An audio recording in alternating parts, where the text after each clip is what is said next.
Yehi Ratzon, Parashat Vayera, 5786, the birthday of the great Roni Shir Yocheved, 9 years old. Also her Bat Mitzvah Parsha Bezrat Hashem, 3 years, together with the Yortzeit of the great Rebbes on Tetzayin Cheshvan. When we enter into Parshat Vayera, there's a great appearance that I think could help Ari Blechner and probably Zach, who's taking the video, and maybe even the totality of the Jewish people to enter differently into what Sam Ter asked me. Sam Ter said to me, I don't understand the first story of this Parsha. When we look in the first story of this Parsha, it seems like Avram Avinu is the most generous person in the entire world. He's bringing out bakar, tzon, like giving everything, chem'ah, lechem, very, very, very, very generous. And then the pasuk says, me'at mayim. And it doesn't make any sense in the context of the story. The guy is giving out animals that are thousands, maybe even millions of shekel, lira, whatever you want to call it. And he gets to the water. He has wells. Forget about it, so many. And suddenly gives a little bit of water. What's the story? And it could be, based on our Hasidic masters, that there's a difference between the symbolism of animals versus food. Animals is the world that is, and water is the cause. And a lot of people think that when we're looking at the cause, it's about quantity. But the essence of the cause is that it's about quality.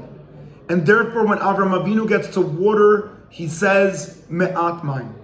When I'm dealing with the source of life, I need to realize that it's not about how much, it actually is about how real. We're going into moments in history that we got to see so many soldiers that got their berets in the army in the last 2 weeks.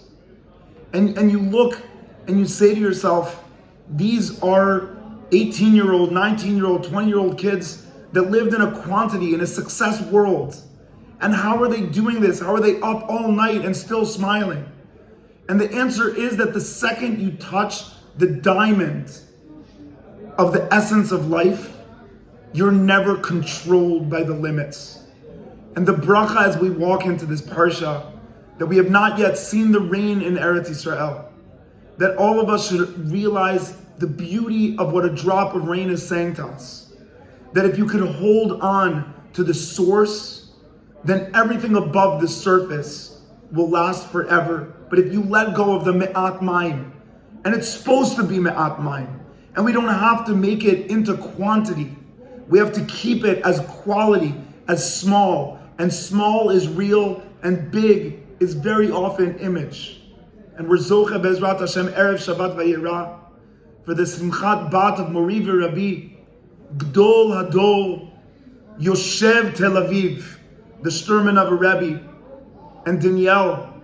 We don't know yet the name, but we do know that it's going to be 100% connected to this parsha. And we know it's going to be connected to this idea that the Shturman of a Rebbe, together with his wife Danielle and their kids, they hold on to the Me'at Mayim, and they've spread life all through Tel Aviv, now with their new daughter, Ezrat Hashem. And we should all really be Zoche to remember the question of Sam Ter, to recognize that the Me'at Mayim is different than the quantity of animals. And that we have to make a decision in our lives to stop looking at how much and start realizing that how much is only lasting when it comes from something that's real. Shabbat Shalom.